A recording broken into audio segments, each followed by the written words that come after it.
Yo, I am joined today by Cheat Codes. What's up, y'all? What's going What on? Yo, up? What Yo, up, man? yo, this is so fun, man. Because I've been fans of y'all for some time, and I'm very excited that we are here today to celebrate Hellraisers Part One, the album out now wherever you get your music. Woo. Before we get into the nitty gritty of the project, I gotta check in with all y'all because obviously, we're doing this on Zoom. How have y'all been over the past year during the crazy time that we've been living through?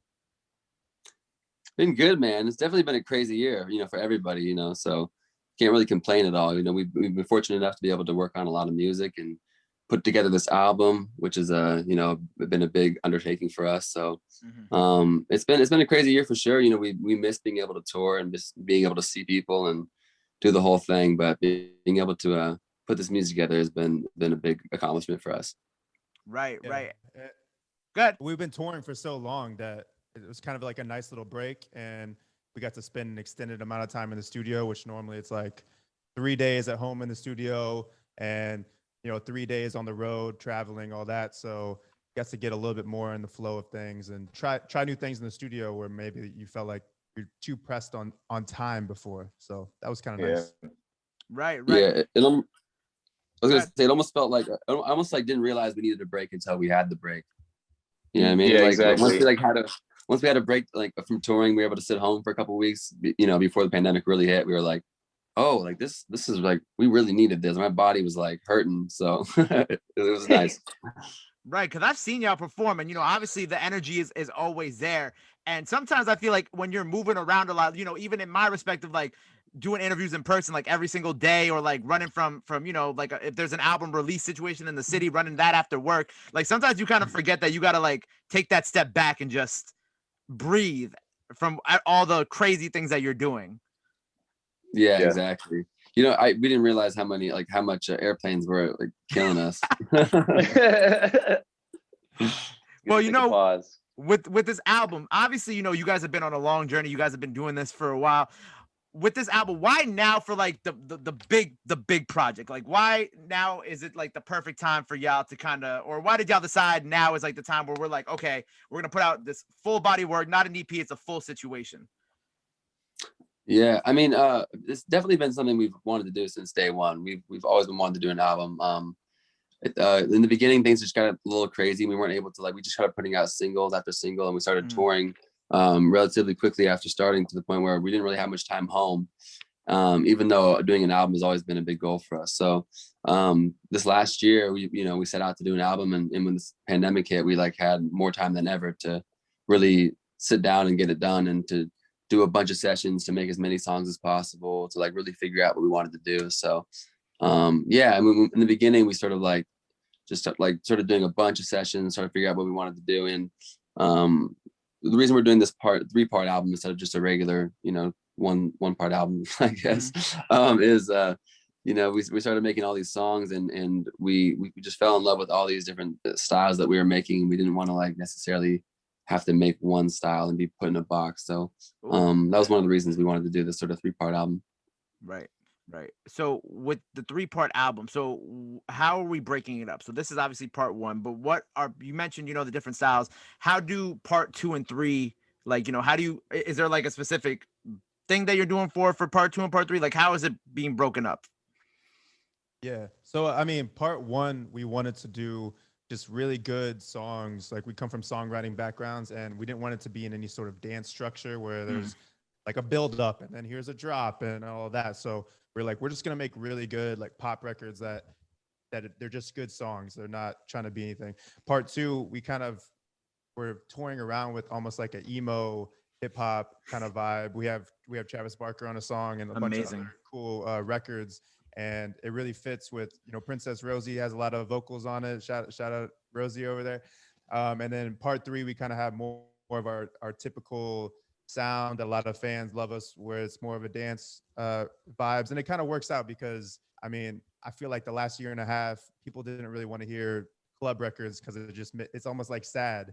They're like, oh, I want to It makes you miss the festivals. Yeah, I want to be in the club, but I can't.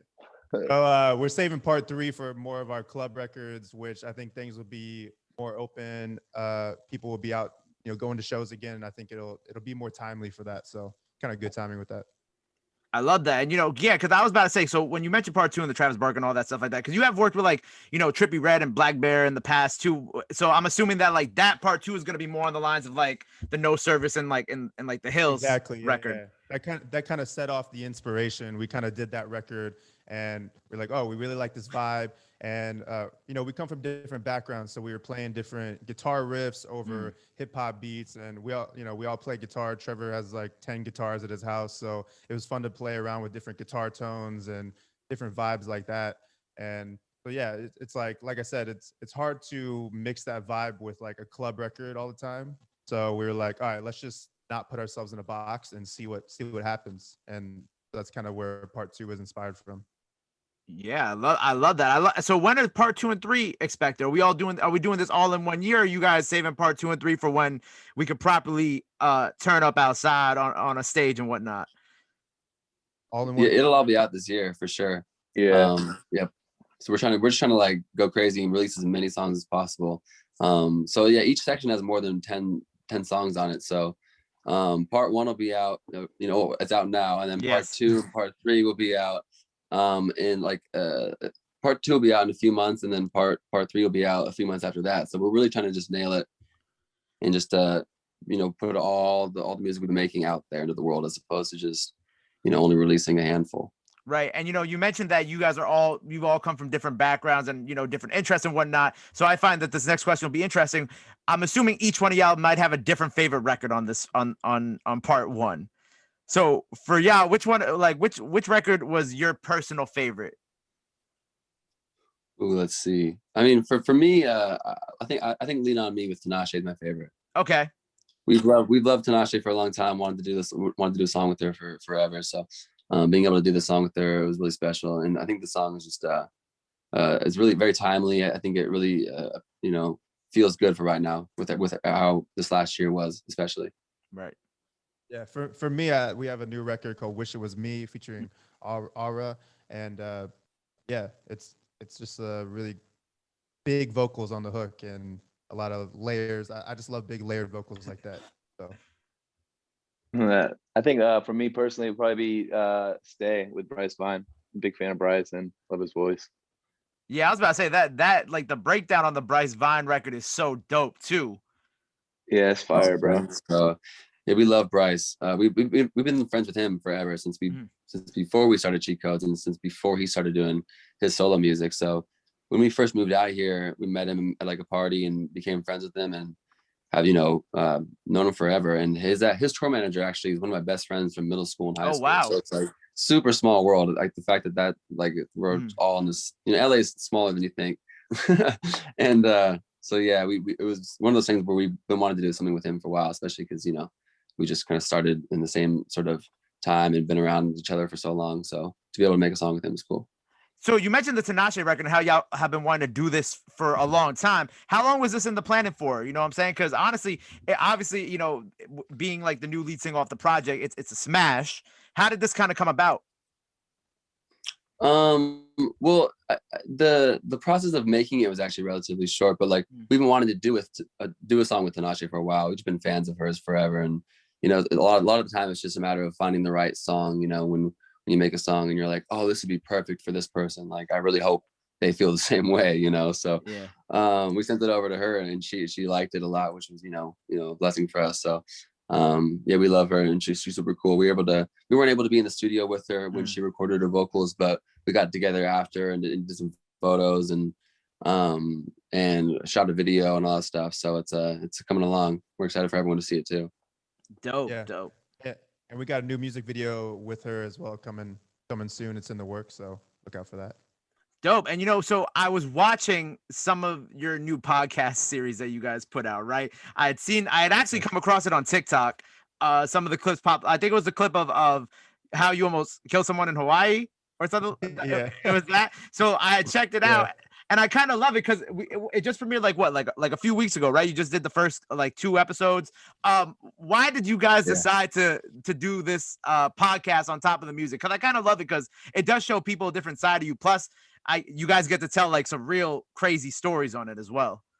Yeah, I mean, the podcast kind of came up through COVID, and like we couldn't be around each other as much, and we're a little bit bored, and you know, we're tech nerds a little bit. Like we're into production, we're into like all the technical stuff. So we're like, why not? And as far as us three together, it's kind of the perfect combination because Princess Rosie has the perfect laugh.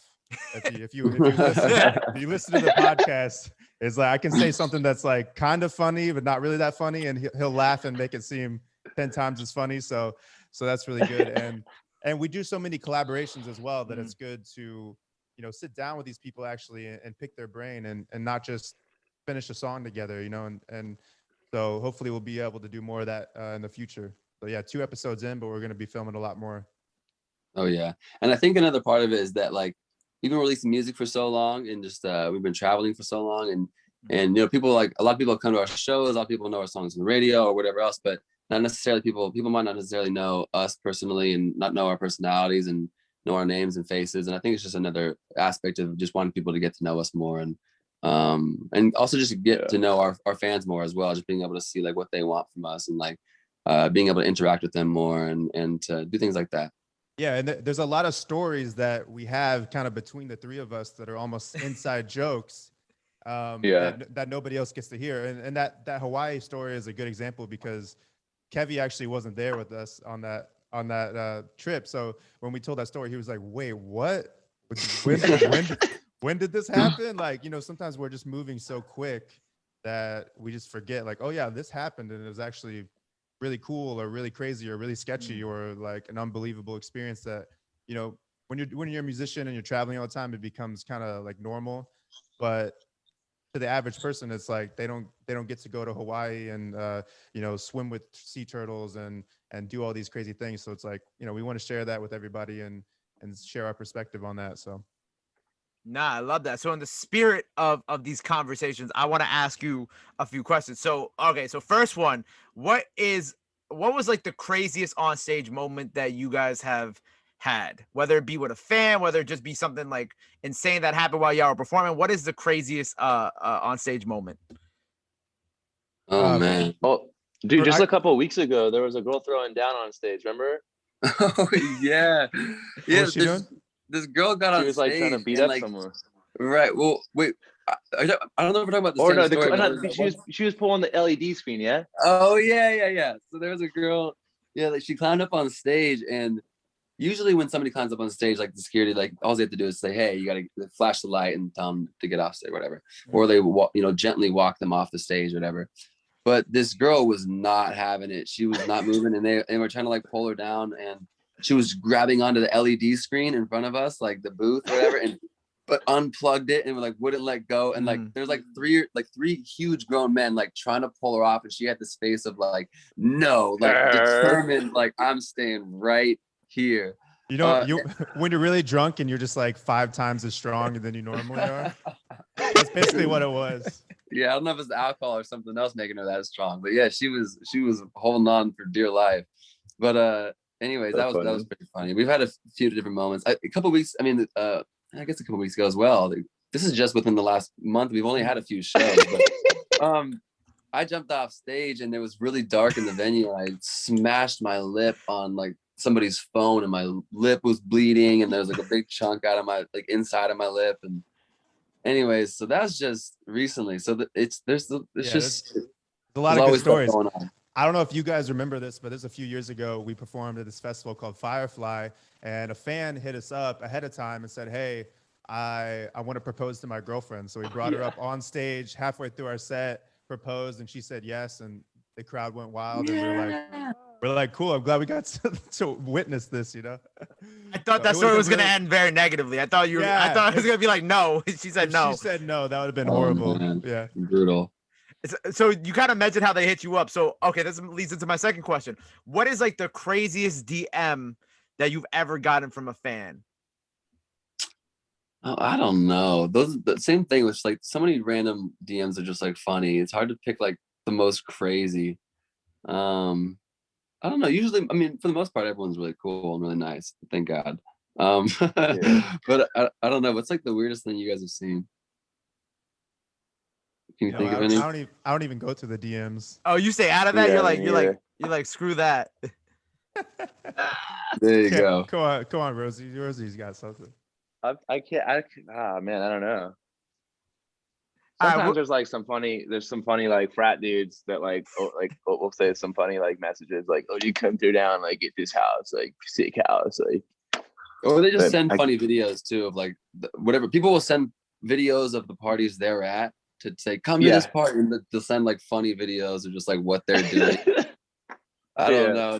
Crazy frat guys, or like, I don't know. Who knows? People jumping off things into tables and whatever. With your music playing in the background. Yeah, exactly. Yeah, exactly. I love that. I love that. And so, okay, so I want to talk about the visuals real quick, because obviously we got a few visuals out now. We got a few visuals on the way. First of all, your visuals are great. Like especially the Bassy collab, like that was so dope. When it comes to visuals for this project, what else you guys coming up? Because you got the Tinashe obviously on the way. Anything else? Any other new visuals that we have in store?